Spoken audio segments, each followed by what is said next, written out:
Bem, meus irmãos, é o momento da nossa palestra.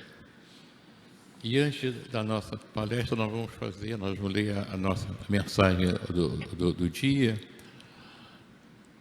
que é sempre uma introdução do que vamos fazer, do que vamos falar, e sempre um ensinamento. A mensagem do dia nos diz hoje que não se pode controlar o que os outros dizem a nosso respeito, mas temos a responsabilidade de como reagir a tudo isso. O revide, a mágoa, nos igualam ao ofensor, deixando marcas no nosso coração. É preciso manter a paz e, em silêncio, oferecer a nossa paz a quem nos ofende. Não se pode controlar o que os outros dizem a nosso respeito.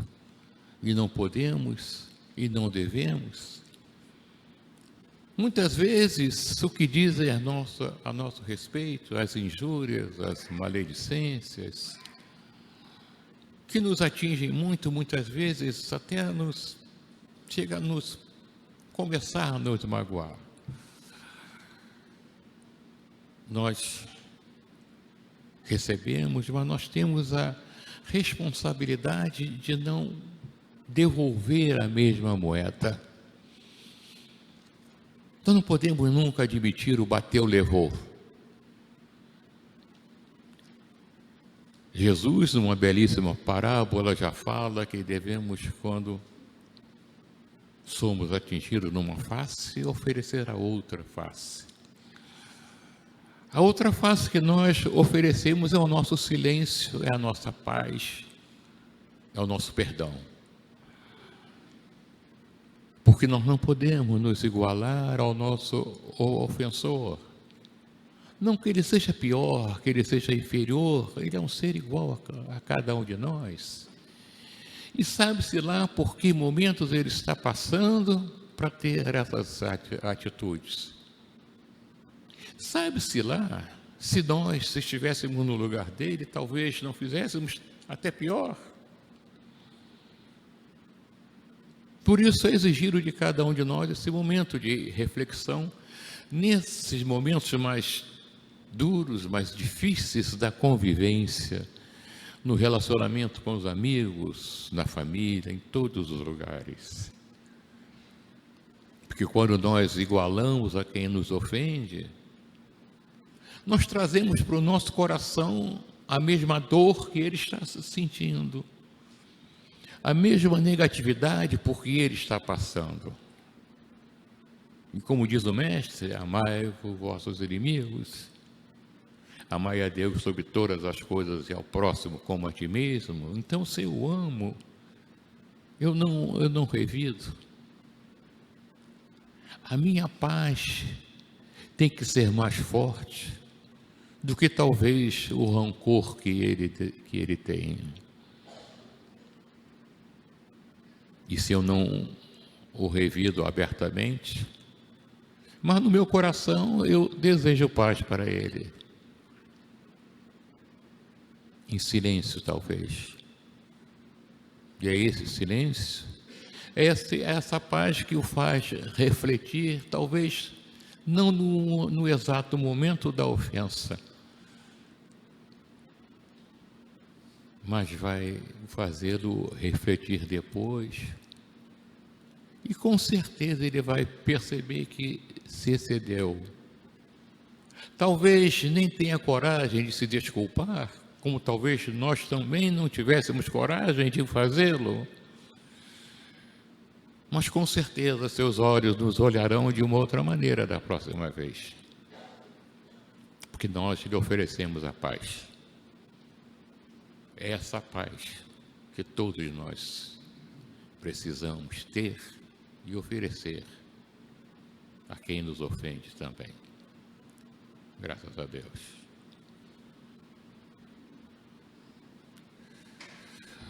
O nosso palestrante hoje é um dia especial, que é o nosso irmão Willy. que tem uma história nessa casa de muito trabalho. Tem uma história nessa casa de muita ajuda, de muita compreensão. Nosso irmão Willis já passou pelo fraterno, já dirigiu o fraterno, a nossa escola de evangelização, o nosso serviço de orientação mediúnica. Então, quanta experiência, quanta vivência espírita esse nosso irmãozinho tem. E hoje é ele que vai nos brindar com a sua mensagem. Willy, mais uma vez, obrigado. E com certeza a espiritualidade amiga estará ao seu lado, intuindo e dando, como sempre, todo esse conhecimento que você já traz. Obrigado, Willy.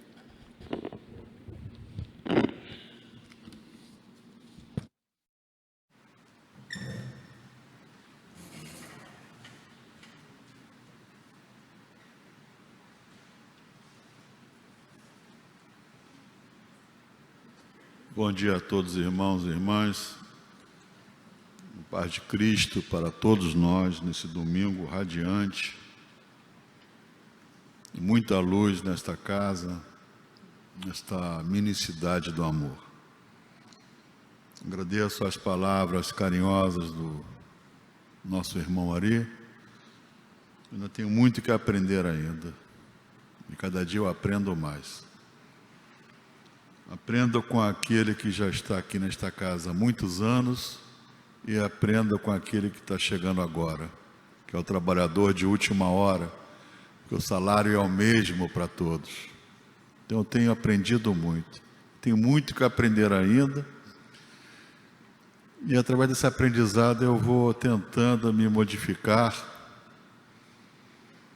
na minha caminhada terrena, que esse é o propósito da doutrina espírita. Muitos irmãos confundem a doutrina espírita com curandeirismo. E o objetivo da doutrina espírita é outro. É tornar os homens melhores, para que o mundo se torne melhor. Este é o objetivo da doutrina espírita. Então, que todos nós possamos hoje, neste domingo, aprender um pouco mais, e com certeza sairemos melhores do que quando aqui chegamos. Bom, meus irmãos, o tema de hoje é vida social e isolamento. E foi um tema proposto pelo nosso irmão Ari. Eu achei um tema interessante, mas é um tema muito psicológico, vamos dizer assim, porque envolve muito o nosso psiquismo. Eu procurei alguma imagem que pudesse representar esse isolamento.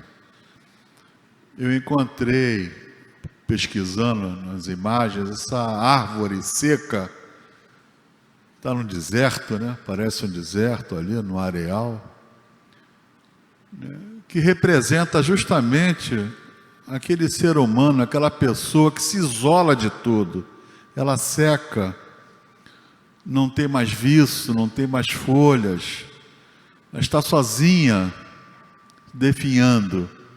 Então, por isso que eu coloquei essa árvore simbolizando esses irmãos, essas pessoas que se isolam.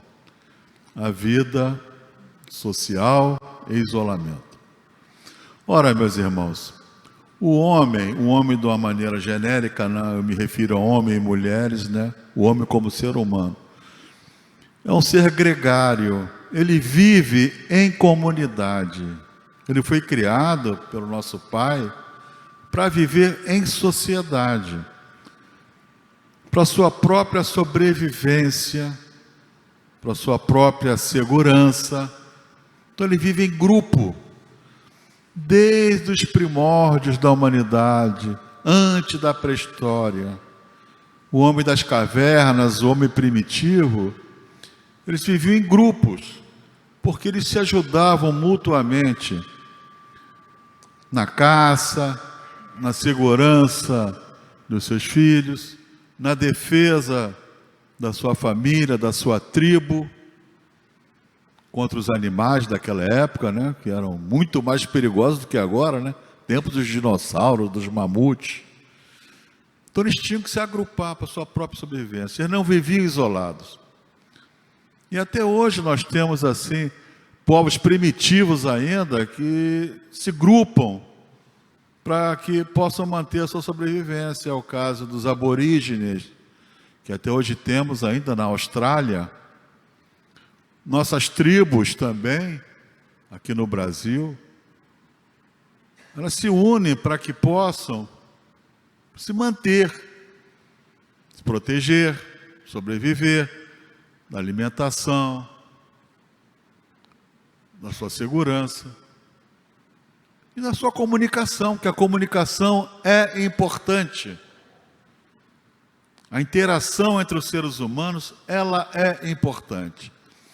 Então, antes de iniciar ou adentrar bem fundo nesse tema, nós vamos ver alguns conceitos do isolamento e da vida social. Então, tem algumas conceituações. Vou pegar aqui, senão não consigo enxergar. O que é isolamento social? O isolamento caracteriza o comportamento de uma pessoa que deixa de participar voluntariamente ou não de qualquer atividade social. Pode ser voluntário ou involuntário. Nós não podemos confundir isolamento social com escolha pessoal. Ou seja, tem lugares que eu não quero ir. Tem festas que eu não participo. Não quero participar. Tem eventos que eu não... A minha escolha hoje é diferente da que eu tinha quando eu tinha 15 anos, 16 anos de idade. Eu não vou e não quero ir. Eu já gostei muito de carnaval, me fantasiava, brincava, ia para o bloco do sujo. Hoje já não faz parte da minha vida, já não me preenche isso. Eu gosto, mas não vou. Isso não é isolamento social. Isso é escolha pessoal. O isolamento social é muito mais do que isso. Então, é bom fazer essa diferenciação para que não confunda, porque muitas vezes a gente escuta assim, você é antissocial, você não quer ir. Você não vai a um cinema, isso é antissocial. Não, isso é escolha pessoal. Tá? Vamos ver então aqui. O isolamento voluntário. A pessoa afasta-se do convívio humano por conta própria. Olha bem, convívio humano, não é do evento social. Seja porque possui limitações físicas ou psicológicas, ou porque revela sentimento de não identificação com determinado grupo social. A pessoa acaba se isolando psicologicamente, porque tem essas deficiências, ou psicológica ou física. E tem o isolamento involuntário, que é imposto o isolamento social. O isolamento social obrigatório. Nas guerras, por medida de segurança, nós temos aí várias atividades bélicas, né? Uma recentemente da Ucrânia, onde as pessoas têm que se afastar do teatro de operações ali, onde está acontecendo a contenda bélica, né? Rússia e Ucrânia, no caso. Pessoas vão para bunker, né?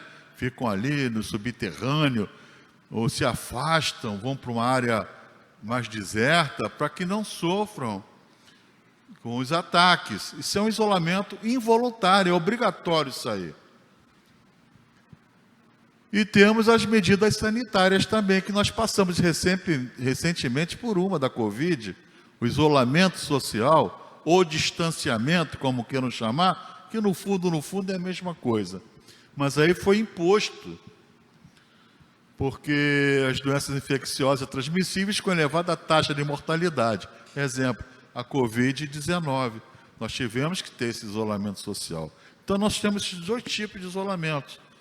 Dentro do isolamento social, né? O voluntário e o involuntário. Né? Nós já estivemos aí, né? O involuntário, que é a Covid.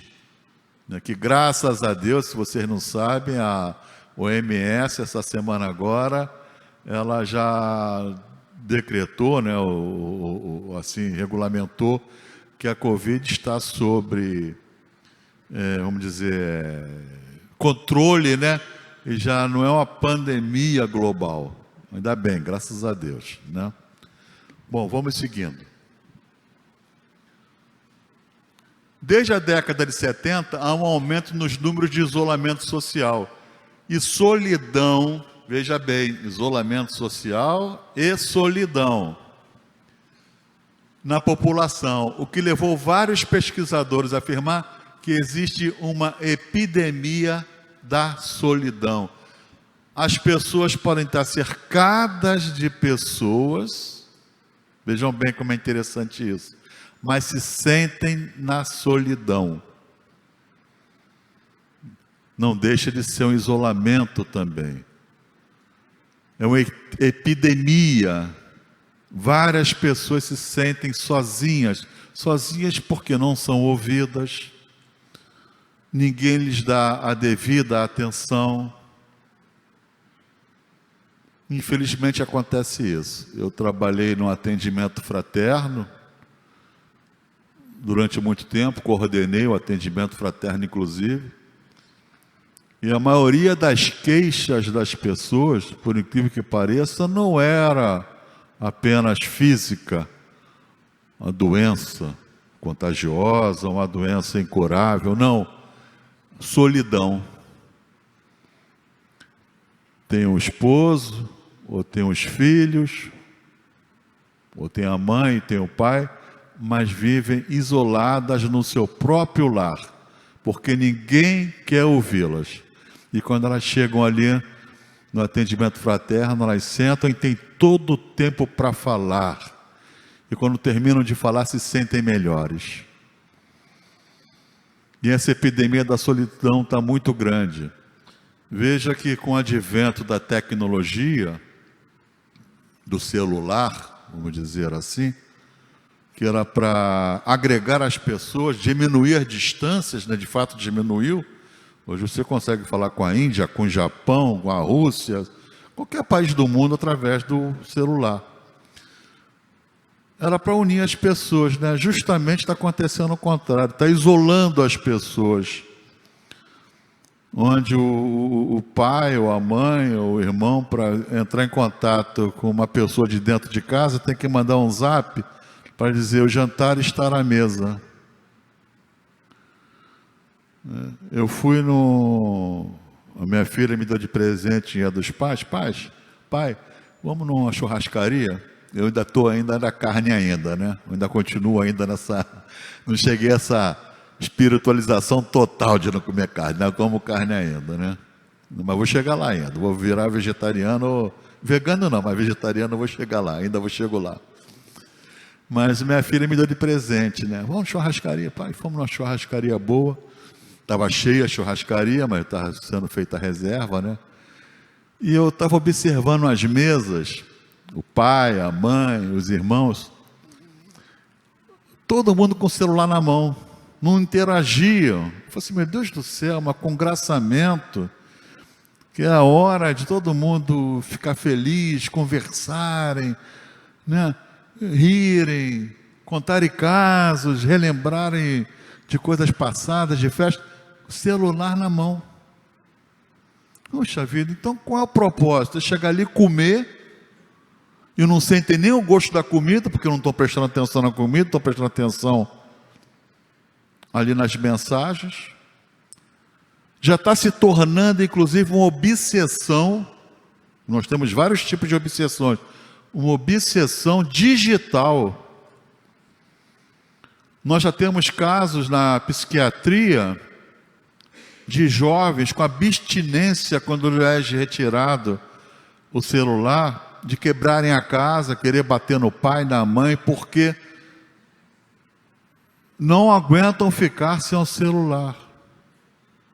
Trocam o convívio familiar pelo celular.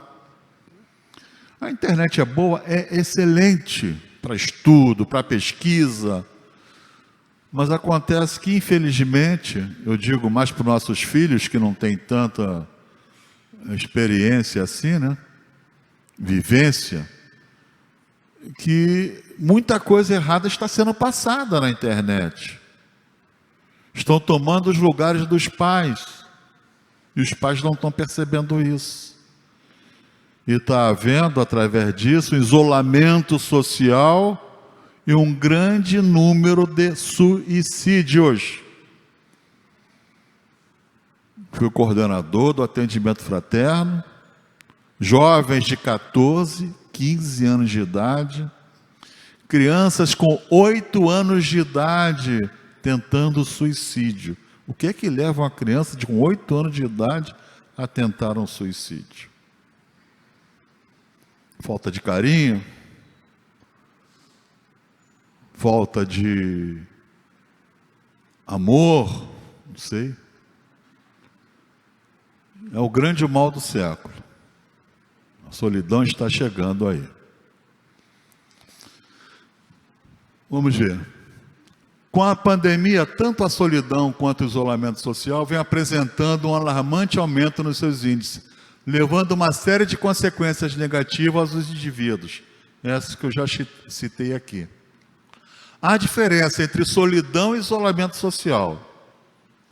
O termo solidão refere-se a uma experiência individual indesejável. Indesejável porque ninguém gosta de se sentir sozinho. Você pode estar na sua casa, você pode estar sozinha, mas não solitária, sozinha, se sentir bem com isso. Você se sente bem. Agora, quando isso é indesejável, você se sente renegada, não aceita, aí é que está o problema. É desprazerosa, onde há uma diferença entre a interação social desejada, você quer interagir, e aquela existente ou percebida, que é a solidão. Já o isolamento social refere-se a uma inadequação na quantidade ou qualidade das relações sociais entre o indivíduo e outros indivíduos, grupo, comunidades ou qualquer outro ambiente social no qual as interações humanas acontecem. Se você está se isolando, está sentindo que está se isolando, ou percebe com a pessoa, não quer o convívio social, não quer falar, não quer interagir, essa pessoa precisa de ajuda. E veja bem, eu quando era criança, né, minha avó tinha muitos cachorros, né, tinha mais de 20, porque até no cria, e ela não jogava fora não, deixava lá, né. Naquele tempo era mais fácil, inclusive, criar animaizinhos, né? Porque, relembrando, fugindo um pouquinho do tema, relembrando, sempre gosto de relembrar alguma coisa de saudosismo, né? Não tinha ração, não existia negócio de ração. Era angu com costela e osso, que fazia para a cachorrada ali, né? Conclusão. Então, quando um cachorrinho, um animalzinho daquele se isolava, ficava sozinho, o meu avô falava assim, olha, vai ficar maluco, está com raiva, vai dar problema. E realmente, ele não comia, ele não bebia, ele não interagia com os outros animaizinhos, e ele ficava com raiva geralmente. Naquele tempo tinha muita raiva nos cachorros, não tinha essa campanha de vacinação. E assim acontece com o ser humano também. Quando se isola, fica isolado no seu cantinho, entendeu? Essa solidão voluntária ou involuntária, esse isolamento social, leva a consequências graves, a depressão e muitas vezes até o suicídio. Então temos que observar. Enquanto a presença de conexões leva as pessoas a um estado positivo de bem-estar emocional e físico, a falta e a insuficiência dessas conexões pode levar, levas ali, né? Mas levar a um estado negativo, com o aumento da taxa de mortalidade, doenças cardiovasculares, o isolamento social, depressão, doença de Alzheimer, suicídio e tentativas, entre outras condições graves. Veja, meus irmãos, o isolamento social é necessário, o homem precisa interagir. É tão bom quando a gente está num grupo, onde nós temos a sintonia também, que vai de acordo com a nossa escolha, né? Uma festa em família, onde todos se dão, ou entre amigos, onde conversamos a mesma coisa, repartimos, compartilhamos nossos desejos. É muito gostoso isso, é muito bom. Eu gosto muito do Natal, sabia? Eu prefiro o Natal do que o Ano Novo.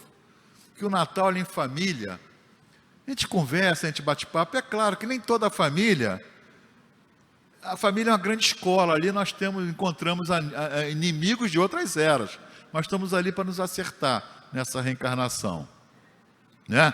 Filhos, esposos, primos. Mas quando é uma família grande, que nós encontramos ali o convívio, a conversa entre amigos. É tão bom estarmos no meio de amigos, num bosque, numa praia, num ambiente que a gente se sinta bem, que a gente possa conversar, se sinta querido. É muito gostoso isso, é muito bom. Isso faz muito bem para a nossa saúde física, mental e espiritual. Vocês já devem ter assistido aquele filme com Tom Hanks, O Náufrago. Estão lembrados desse filme? O Náufrago, filme muito famoso. Ele era um entregador da FedEx, que é uma transportadora de valores dos Estados Unidos, né? E o avião cai, ele fica numa ilha deserta, ele consegue nadar e vai para uma ilha deserta e fica ali sozinho. Chega um momento que ele não suporta mais, ele pega uma bola, né? E pinta essa bola, põe até uns cabelos de grama, fica e conversa com aquela bola. Começa a conversar, que ele sentia necessidade de falar, de ter alguém para repartir a angústia, né? Seus desejos.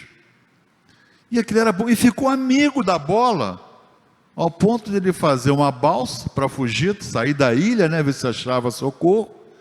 E de acordo com o balanço do mar, aquela bola sai do barco, né? E ele pula na água, com risco de tubarões e tudo, mas não consegue mais passar essa bola. Essa bola é chamada Wilson. Ele chora, ele se desespera, que perdeu o grande amigo dele. Então veja bem, a necessidade que o homem tem de interagir.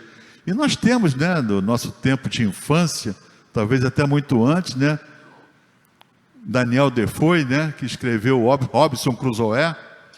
Quem não se lembra do Robinson Crusoe, também outro náufrago famoso, que fica muitos anos numa ilha e encontra um índio, que ele dá o nome de Sexta-feira. Então o homem, ele sente essa necessidade de interação.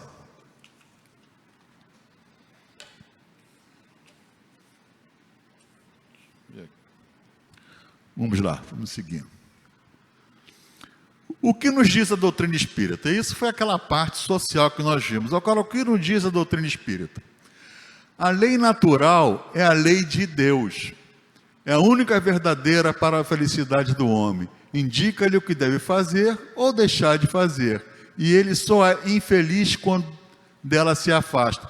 Olha, a lei da sociedade, meus irmãos, é uma lei moral e uma lei da natureza.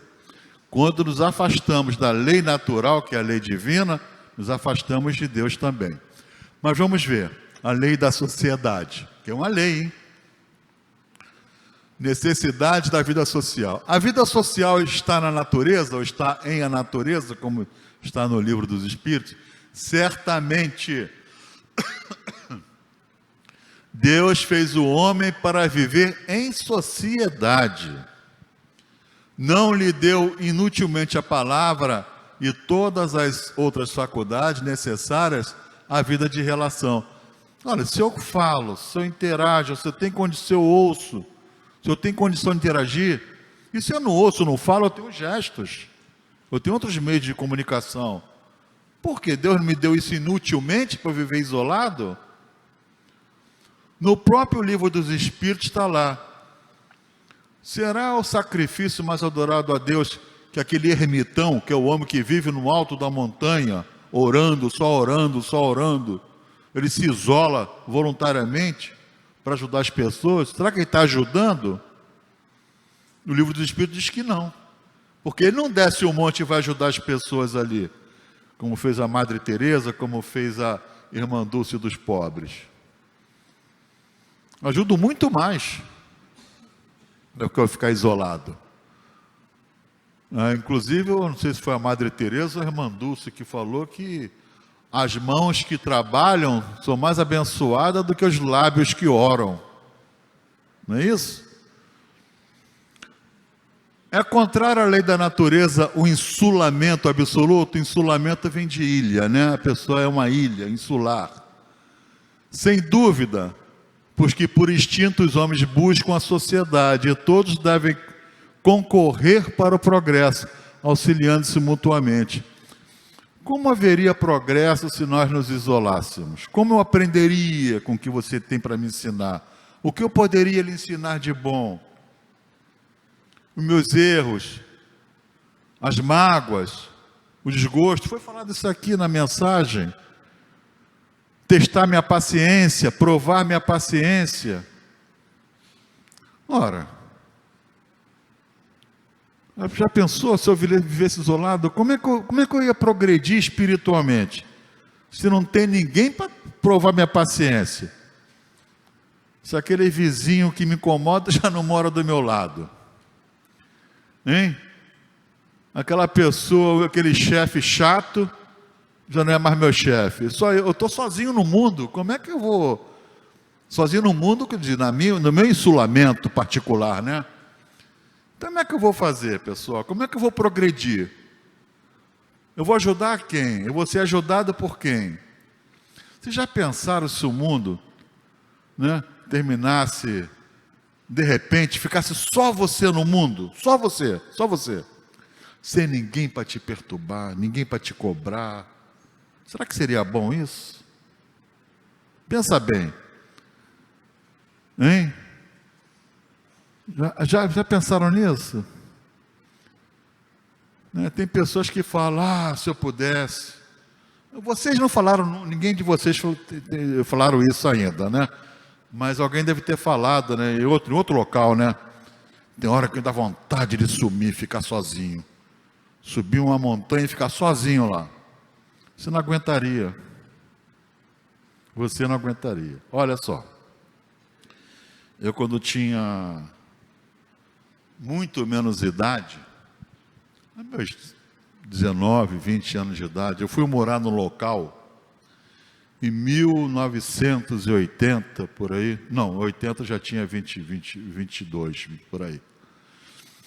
Eu fui morar num local onde a cidadezinha tinha 180 habitantes. Tinha uma tribo de índios. E no meu local de trabalho tinham 20 pessoas. Oiapoque, no Amapá, na cidade de Clevelândia do Norte.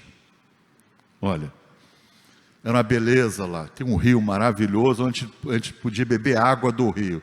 Do outro lado ficava a Guiana Francesa, né? Tinha uma cidadezinha mais próxima, era Saint-Georges-de-l'Oyapock, né? Que era uma colônia francesa. E tinha uma legião estrangeira lá, que era a legião francesa. E do nosso lado só aquele pessoalzinho ali. A gente não tinha o que fazer. Não tinha o que fazer. Aquilo ali de início dá um desespero na gente, porque apesar de nós estarmos interagindo entre nós ali, eu que vim numa cidade grande, eu tinha necessidade de mais coisas ainda. Agora imagina a pessoa que mora sozinha. Que pessoa que se isola. Que não tem para quem contar, não tem para quem falar, não tem para quem, né? Vamos chamar assim, entre aspas, fofocar, né? Tem pessoas que não vivem sem uma fofocazinha, né? Até isso incomoda, né? Pô, para quem eu vou contar? Né? Então, é necessário, faz bem à saúde. Vamos lá. Que se deve pensar dos que vivem em absoluta reclusão, fugindo ao pernicioso, isso para a pessoa que se isola, né? Pernicioso contato do mundo, duplo egoísmo. Duplo egoísmo. Olha, Deus não quer esse sacrifício da gente. Voto de silêncio, ficar sem falar. Nós temos seitas e religiões onde as pessoas não podem falar, ficam enclausuradas. Tudo bem que é tradição, faz parte daquela doutrina, não estou criticando isso. Mas Deus não quer isso, isso não é um sacrifício mais agradável a Deus. O sacrifício mais agradável a Deus se essas pessoas se unissem e ficassem cortando batata, cenoura, fizessem um sopão, fosse distribuir na rua para os mais necessitados, ou visitassem um hospital. Porque eu calado, sem falar nada, é duplo egoísmo, porque eu não quero interagir, eu não quero me contaminar com aquilo que eu acho pernicioso, aquilo que é ruim para mim. E não é por aí. É contrário à lei da sociedade, é contrário à lei da natureza. Toda a lei da natureza é lei divina. Nós temos 10 leis. Sociedade, o trabalho, do repouso, lei da destruição, lei do progresso, lei da reprodução, lei da justiça, amor e caridade. São várias leis, lei da sociedade. Então não há mérito nisso, meus irmãos. Vou ficar calado no meu canto porque eu não incomodo ninguém, estou prestando um grande serviço. Não. Você não está prestando um grande serviço, não. Você está perdendo a oportunidade de crescer espiritualmente e aprender com as vicissitudes da vida. Porque é só caindo, levantando, que nós vamos progredir. Seria muito bom que todo mundo fosse um mundo de alegria, um paraíso, né? Como a gente vê naquelas escrituras antigas, quando a gente é criança, quando a gente faz quem veio de religião católica, o primeiro catecismo, né? Os livros eram coloridos, né? O leãozinho lambendo o cachorro, era o paraíso, né? Aquelas árvores, estão lembrados disso? Esse mundo não existe. Tem pessoas que nos magoam, tem pessoas que nos ofendem, tem pessoas que nos caluniam. Mas é como disse aqui a mensagem que o irmão trouxe.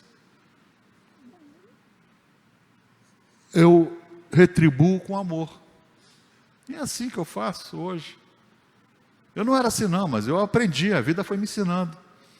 Eu ganho muito mais se eu retribuir com amor do que ficar retrucando. Então, mas não é me isolando que eu vou resolver essa situação. Está aqui. Que pensar do voto de silêncio, que eu já falei aqui, prescrito por algumas seitas ou religiões, desde a mais remota antiguidade, desde os tempos antigos, longínquos. Perguntai, antes a vós mesmo, se a palavra é faculdade natural e por que Deus a concedeu ao homem. Se Deus me deu a palavra, para quê? Para eu ficar de boca fechada? Calada? Não, é para ajudar as pessoas, é para eu falar. Como é que eu vou procurar os meus direitos se eu ficar de boca fechada? Que não é só deveres, não, tem direitos. Nós temos condições, nós temos esse direito de procurar aquilo que nos faz bem. Se alguma coisa está me incomodando, eu vou falar. Mas por que eu não vou falar? Eu não vou brigar. Brigar não. Mas eu posso solicitar o que é direito. Eu posso orientar a pessoas. Quantas pessoas eu posso orientar?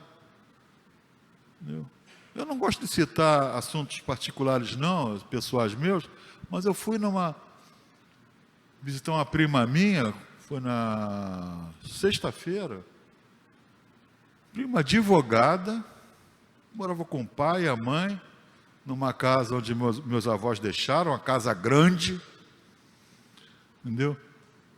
O pai e a mãe morreu, a vida dela foi se acabando, eu recebi um telefonema, minha irmã me falando, ó, fulana está passando fome, está sozinha, a água está cortada, a luz está cortada, não tem mais móveis dentro de casa.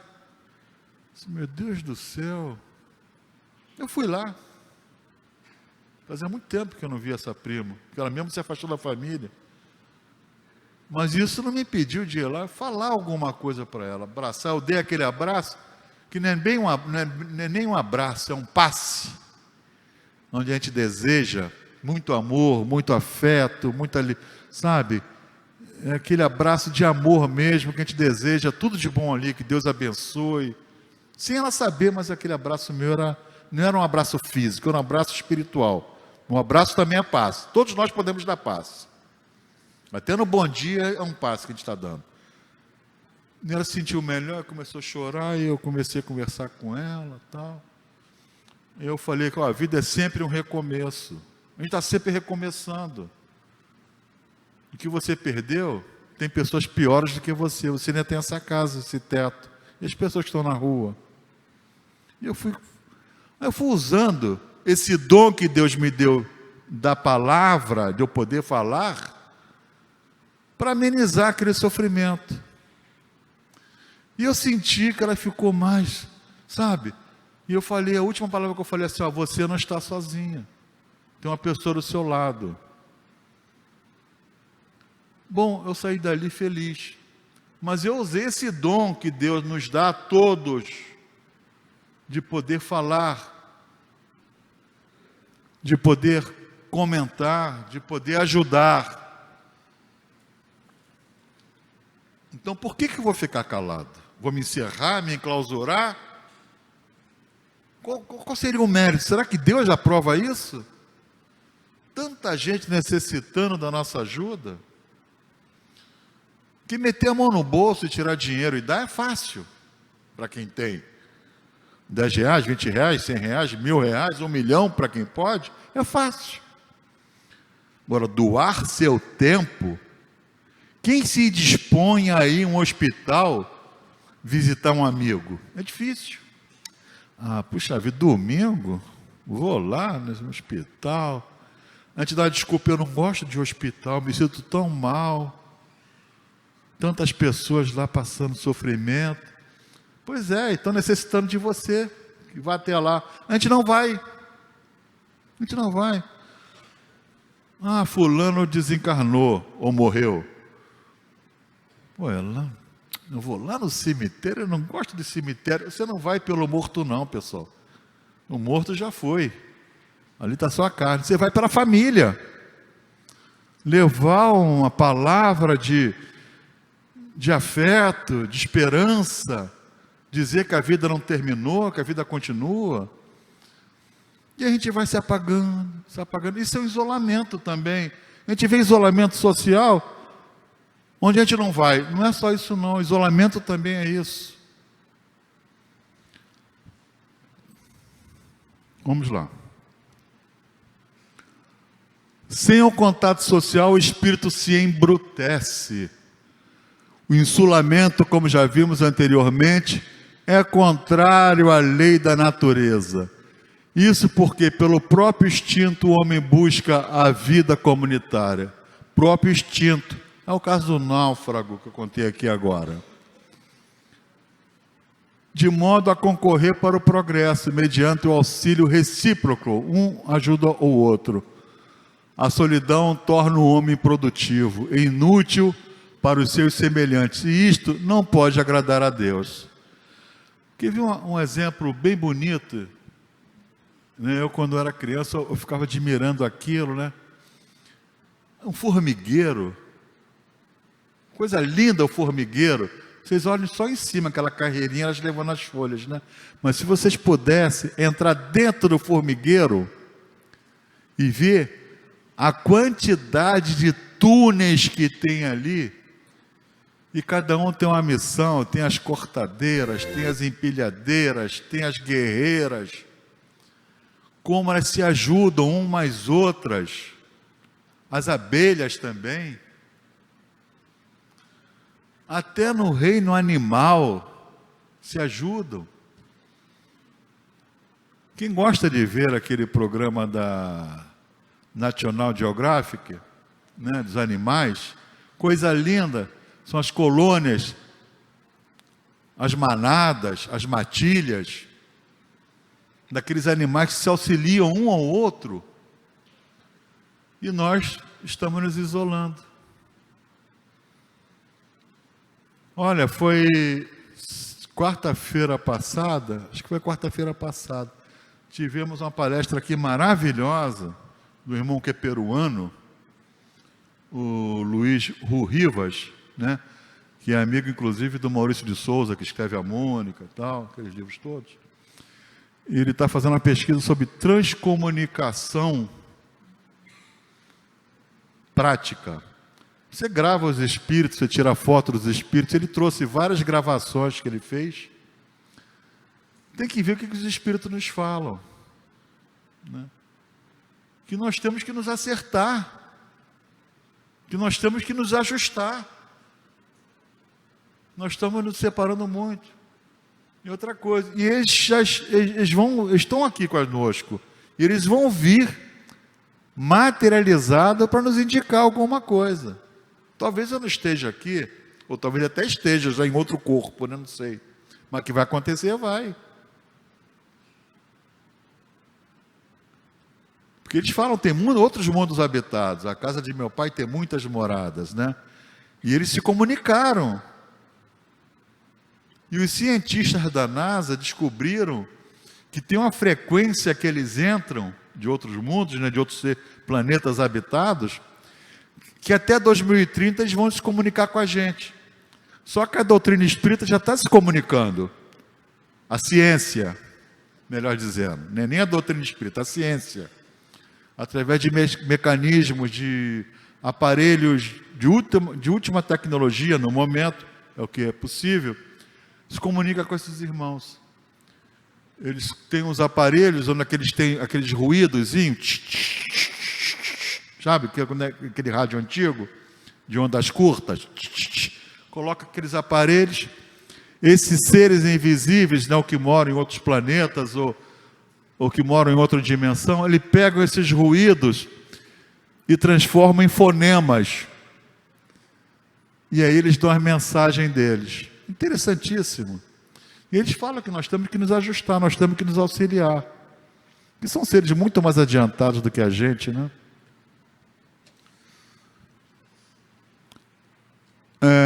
Os cultores, né, aqueles que comungam da vida reclusa, se enfraquecem pela improdutividade e pela estagnação quanto às aquisições dos tesouros da sabedoria e da experiência. Tal atitude revela uma forma de egoísmo e por isso só merece reprovação à luz dos ensinamentos espíritas. Esse isolamento não tem nada de espiritual. Nada, nada, nada, nada. Esse isolamento é puro egoísmo. E tem aquelas pessoas que se isolam por problemas psíquicos, de doença. Eu estou falando daquela isolamento voluntário, onde você escolhe se isolar. Não quero mais saber de nada. Isso vai trazer sérias consequências, meus irmãos. Nós estamos aqui para auxiliar uns aos outros. Tá? Bom, já estamos chegando ao final. Isolamento social por causa dos preconceitos. Olha só. Isolamento social por causa dos preconceitos. Eu já passei por isso, por preconceito. Eu vou contar para vocês. Por classes sociais, o homem de posses e poder da autoridade na terra exclui de seu círculo social aqueles que diferem de sua condição social por achar-se acima destes. Não, você aqui não. Puxa vida. Você não faz parte de... Eu ainda não sei se ainda tem aquele clube aí, do Country Club, onde se você quisesse entrar, tinha que botar uma caixa onde tem bola branca e bola preta. Se você tivesse mais bola preta, você não poderia se associar a este clube. É um clube top. Você não precisa ter dinheiro, você precisa ter nome. Essas pessoas eram alijadas, não podiam. E tem outros locais aí que você não é aceito pela classe social. Pela classe social. Pela cor e características físicas. Não, você aqui não. Você é gordo demais. Você é gordo. Você é feio. Você é careca. Olha só. Isolar essas pessoas por causa disso, puro preconceito. Por séculos o homem segrega seus irmãos através de suas características físicas e estéticas. Ignorância total desses que assim fazem. Deviam observar os ensinamentos do Mestre Jesus. Todos fomos criados à semelhança do Pai. Todos somos iguais e irmãos. Não existe diferente. Pela religião. E você é espírita. Aqui você não entra não. Você tem parte com Satanás. Não é nada disso. Mas, na cabeça de alguns, né, quebra-se imagem de pessoas, de santos, nós temos que respeitar. A doutrina espírita respeita todas as religiões. Não há preconceito. A religião, todas elas te levam a um local, que é o ensinamento de amar ao próximo. Isso é que é importante. Jesus não tinha religião, ele era judeu, mas não tinha religião. A religião de Jesus era o amor, ou é o amor. Cultura e nível acadêmico. Ah, você não é doutor, você não é PhD, você não é isso, não pode fazer parte desse grupo. Ué, fique sabendo que às vezes o homem do campo analfabeto sabe muito mais do que um agrônomo que se formou na faculdade. Se hoje vai chover, hoje pode plantar milho, que o milho vai nascer. E o agrônomo precisa estudar, ver a solo, ver lá o... Não é nada disso. A sabedoria está na vivência também. O nível cultural ajuda, o nível acadêmico ajuda. Como assevera o Livro dos Espíritos, muitas das vezes o general é recebido pelo soldado ao desencarnar. Os títulos de nobreza e acadêmico de nada valerão no plano espiritual. O que será em conta serão as nossas atitudes. Quando a gente morrer, pessoal, quando a gente desencarnar, meu título de nobreza, onde teve a coroação do Charles III, né? Tudo bem, tradição, mas a minha coroa, o meu trono, meu título nobre de barão, duque, rei, seja lá o que for, eu vou chegar lá no plano espiritual, quero um local bom porque eu sou rei. E pode se afastar daqui. Lázaro, que comia as migalhas da mesa dos ricos, os cachorros lambiam as feridas dele, quando desencarnou, subiu. E aqueles que eram ricos, desceram. É só ver a parábola do rico ali. Entendeu? Então não é esse título. Muitas vezes é o soldado que recebe o general no plano espiritual. Muitas vezes é a empregada doméstica que recebe a patroa no plano espiritual. E ela fica numa condição talvez até melhor do que aquele irmão. Não é a riqueza que faz mal, é a atitude que você faz dela, o mau uso, para impor, para subjugar as pessoas. Pela opção sexual, seja feliz, se a escolha é sua, do jeito que você escolheu. Que mal está fazendo para mim, meus irmãos? Chico Xavier falava que não é importante, não é o rótulo, a essência da pessoa, a essência. Nós temos heterossexuais ruins, temos homossexuais bons demais, temos homossexuais ruins. E a pessoa, é o espírito da pessoa. Chico Xavier falava, Chico Xavier, hein? lá pelos idos de 1970, naquele programa Pinga Fogo, acho que foi na Tupi, se eu não me falha a memória, que perguntaram o que ele achava da homossexualidade. Ele falou assim: olha, a humanidade vai ter que repensar a sexualidade das pessoas. Agora está demais. Não, agora está demais não. Agora é que as pessoas estão tendo chance de se demonstrarem. E temos que respeitar. Ué, que mal está fazendo para mim? Onde é que está me incomodando? Eu tenho que me preocupar? É comigo. Eu é que tenho que me transformar. Eu é que tenho que me transformar. Então não é o rótulo, é essência. E quando eu falo que eu tive esse preconceito social, isolamento social pela cor e pela característica física. Não, olha bem, eu não sou negro, tenho na família negros, meu avô era negro, mas eu não sou. Eu fui morar numa cidadezinha do sul, não vou dizer o nome aqui agora, que era uma colônia de alemães e italianos, né?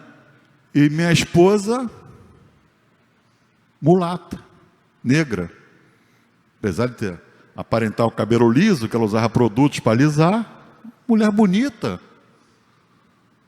bem aparentada. Eu fui na frente para ver a casa, alugar a casa, né? Eu estava indo por problemas profissionais, por condição profissional, né? E tá bom, eu recebi muita ajuda de muitas pessoas lá.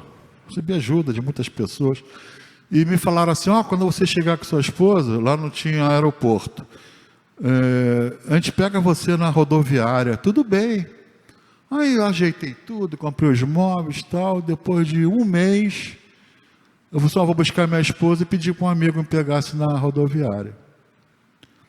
Pessoal, quando eu cheguei com a minha esposa nessa cidade, eu me senti um marciano. Sabe o que é marciano? Branco, o negro, negra. Cadê as festas que eu ia? Não fui mais convidado. Ao ponto de chegarem para mim e perguntar: sua esposa é negrinha? Lá chamam negrinha. Sua esposa é negrinha, né? Você é negra, sim. Por quê? Entendeu? Então, até entrar para o clube, minha proposta de um clube que nós tínhamos lá, demorou minha proposta a ser aprovada. Uma coisa que era de um dia, 2 dias, demorou quase um mês. Aquilo me incomodou não pelo fato daquelas pessoas, se não me querem minha presença, é porque não servem para mim também, mas pelo fato do preconceito. Então não é só a pessoa que sofre esse preconceito, a família também sofre. Eu tive isso. Com o tempo, isso foi diminuindo, apagado, mas sempre tinha aquela rusgazinha no final. Então é muito chato isso. É um isolamento involuntário, vamos dizer assim, né? Bom, meus irmãos, para encerrar, o contrário do isolamento é a caridade, né? E a humildade. Esses são elementos positivos do progresso e que levam o homem à solidariedade. Todo homem que possui essas qualidades sabe amar, servir e se relacionar com os outros homens, como Jesus ensinou. Esse homem sabe ainda sorrir para o seu semelhante e passa seus conhecimentos sem constrangimento a todos aqueles que dele necessitam. Sabe que é uma peça importante do grande mecanismo universal e só coloca sempre à disposição sem se exaltar, procurando estar em contato permanente com as outras criaturas, oferecendo de si e recebendo dos outros sem nenhum interesse não de servir. Então, isolamento social, não. Vamos nos doar, vamos ajudar o nosso próximo. Então, está aqui, meus irmãos, um grupo, né? Sejam felizes respeitando as diferenças. Isolamento social Não. E sendo solidários ao nosso próximo. Vivemos nesse mundo, somos todos iguais, alguns com as suas peculiaridades, uns espíritos mais adiantados, outros nem tantos, né?